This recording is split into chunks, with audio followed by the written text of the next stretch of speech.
So if you don't know what lucid dreaming is basically when you are in a dream state, you kind of become aware that you are in this dream state and take control of your dreams. So basically, let's say you are in this garden in your dream and tiger started chasing you, you kind of become aware that you are in a dream, like this is a dream. And instead of waking up, you kind of realize that you are in this dream and take control and essentially do whatever you want in that dream. So the laws of physics don't really apply here. It's your imagination, your will. You can basically do whatever you feel like. You can fly if you want, you can swim, you can run at the speed of light, basically bending reality.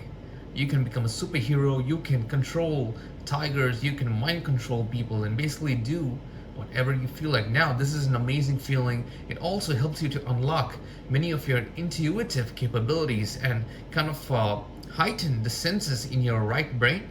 And it's a very beautiful experience and helps you to take control of nightmares, especially when you have like 1,000 snakes around you. Kind of get the mindful control that you are in a dream, essentially saving you from those panic attacks, from the nightmares that you have.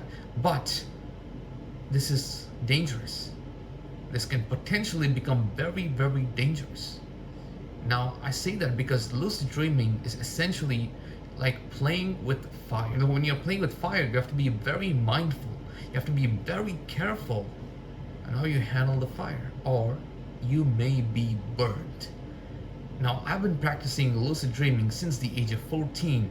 I came across a random YouTube video that kind of explained this, and I came across several books that kind of explain this concept, and I was so interested, and I started following, practicing, and continuing this journey of lucid dreaming. And over the years, I've gotten better at lucid dreaming and controlling my dreams and nightmares, and I've had many amazing, wild, soul gazing and very weird experiences all at the same time.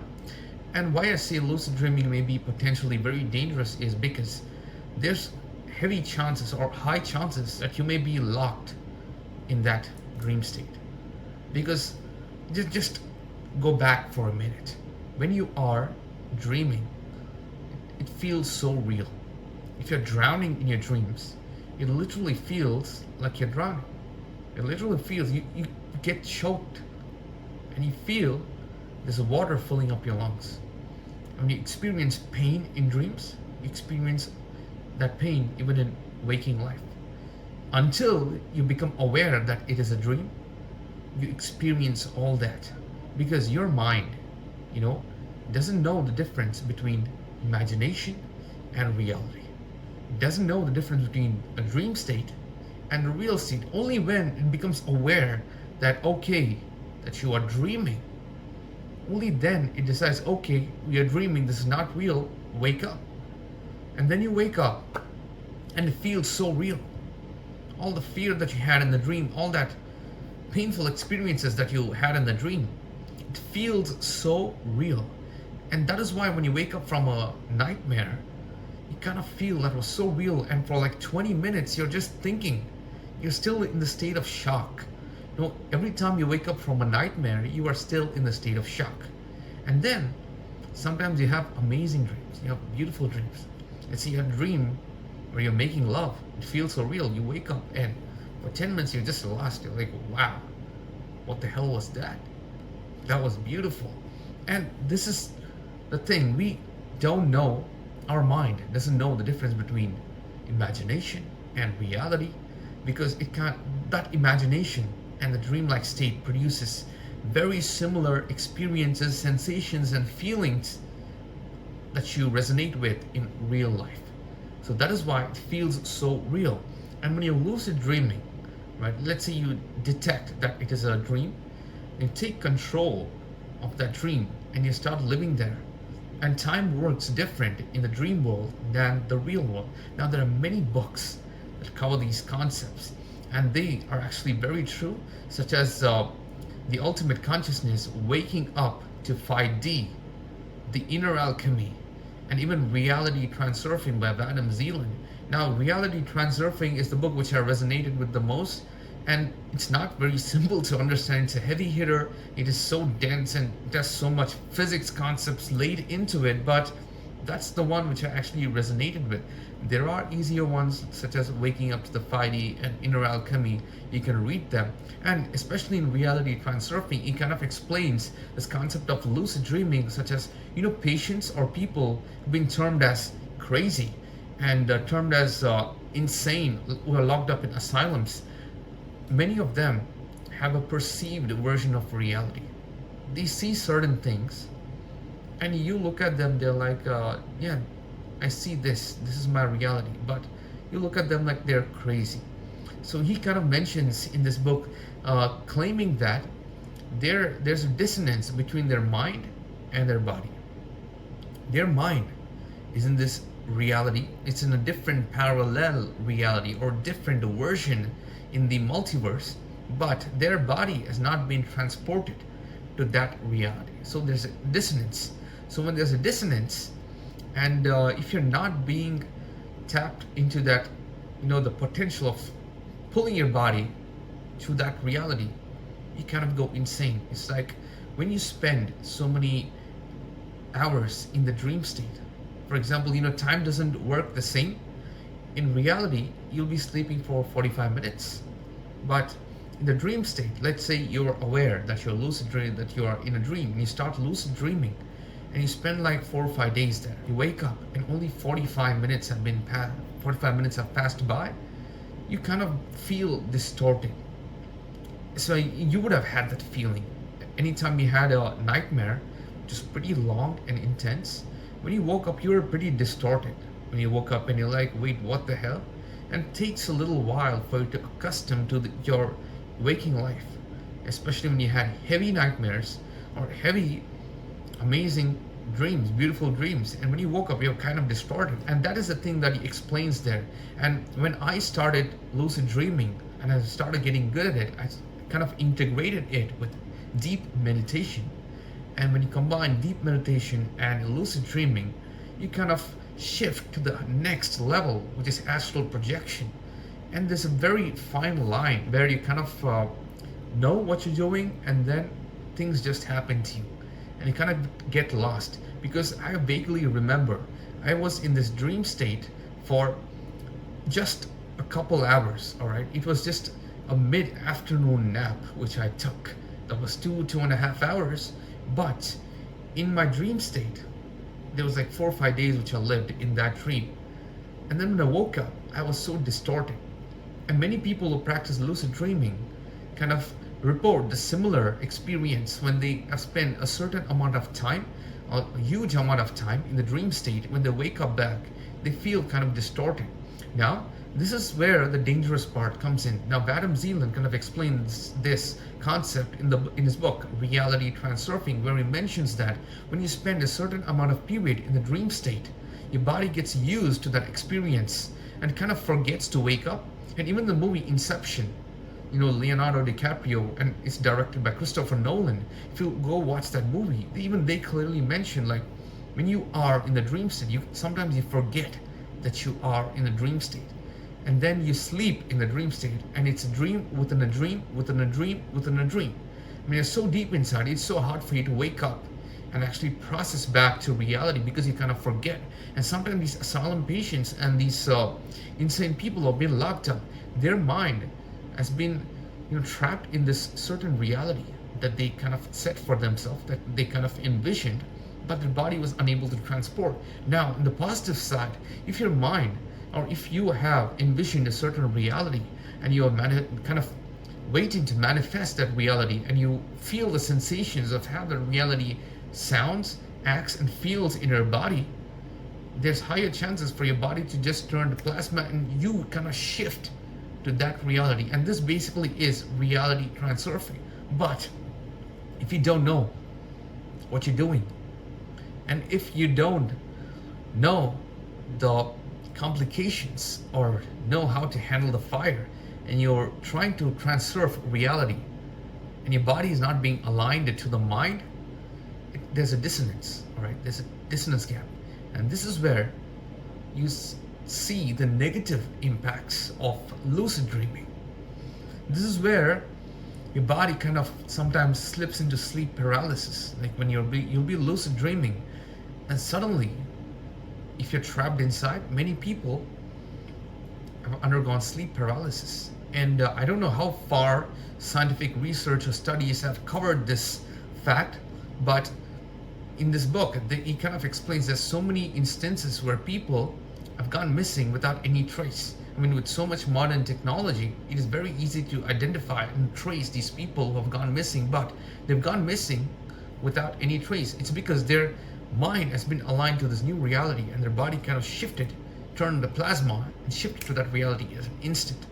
Now, even you can jump into alternate timelines. The concept of the multiverse also exists. I do believe in that. If you call me crazy, I don't really care. But there is a multiverse. And because yesterday, if you decided not to have dinner, all right, today, there's a different alternate version of you.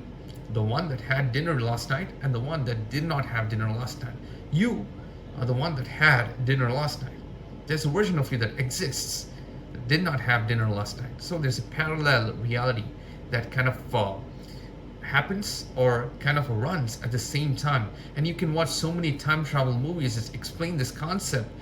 Everyone has a kind of different approach, especially the Flash. You know, the Flash's story where he goes back in time to save his mom, and then he saved his mom, and so many things happened. There's so much chaos in reality because reality is a straight line, all right? Your timeline is a straight line, not reality. Your timeline is a straight line. When you go back and fix something, you kind of move into this alternate timeline. And it's like a ripple effect. Throwing a stone in this huge, vast ocean would seem it's just a small, insignificant impact on the ocean. But when you throw the stone, there are ripples created around. And this is called the ripple effect. Even Albert Einstein and Stephen Hawking have explained this in their research. They're like, if you go change something in the past, you know, so many things will change in the future because one event is kind of tied up and connected to another event. It's like a bowl of spaghetti, all right? And if you watch, the recent Flash movie, Bruce Wayne kind of explains it to Flash, and he says it in such an easy way and a non-nerdy way, so it's very easy to understand. So in this book, when you are lucid dreaming, you kind of get locked into that reality, and it's like 2 hours here is like 5-6 years in that reality. Like if you go really deep inside lucid dreaming, you could spend like 10, 15, 20 years there, and when you wake up here, you kind of go insane because just 8 hours would have passed by. And there's a very huge tendency for your brain to kind of slip in that dream state and lock in for a long time, especially when you feel good, when you feel aware that you are in this dream like state, and you kind of feel good and you take control. You kind of forget that you are control of this dream because your dream state kind of feels better than your waking life. And you can go watch the movie Inception. It's a beautiful movie. It is a must watch for everyone because that's one of the best movies to have been ever created in this entire world. When you look at that, you understand when you watch the movie, even the protagonist, the antagonist, and all the characters, the storyline is so perfectly woven, and they kind of mention this concept of lucid dreaming and taking control of your dreams, because when you take control of your dreams, you can actually like it there. You don't want to come back to your waking life, and you start waiting every single night to go slip back into that lucid dreaming state, into that dream state, and you don't want to come back to your waking life. And then if you practice this a certain amount, there are high chances for your brain, your mind, to get latched on to that dream state. It'll be so much more harder for you to wake up. And that is where sleep paralysis is very high. That is where you kind of been declared sleep dead, or sometimes when you wake up, it's so distorted. You would have spent like 5-6 years in the dream world, and you come here and everything is so different, and it kind of distorts your person. It's like let's say somebody just took you and put you in 1922. It'll distort you for the first initial moments, and then your brain and your body has an amazing way to adapt itself at any given situation and then you adapt, you stay there for 20, 30 years, and then let's say somebody again shifts you back to 2450. You're gonna lose your shit. You're gonna lose your mind. Same thing as somebody takes a prehistoric Stone Age person and puts them in 2024, right here, right now. They're gonna lose their mind by the stuff they see, because everything in this waking world is so stimulating. Like they can go, they'll see the billboards, they'll see the cars, they'll see this motorbikes, these technology, laptops, phones, cameras. They'll be so distorted. You can take a guy or girl from the 1800 and you can place them here, they'll be pretty distorted. So that is what I mean when I say that when you wake up from a dream state which you have been in for a long period of time, let's say months, years, or sometimes even weeks. You can be there for 4 weeks and you wake up, you'll be a little distorted. You'll be like, what the hell is going on here? So that is why you have to be very mindful on how you practice lucid dreaming. You've got to be well aware of all these facts, take all the precautions and all these things into consideration while you're slipping into that state. And it's very easy to lose focus of your waking life, because the dream life looks way, way, way beautiful, way better, way amazing, way, wonderful and so lovely instead of your waking life. But this is the waking life. You have the power to transform this waking life into whatever desired reality you want.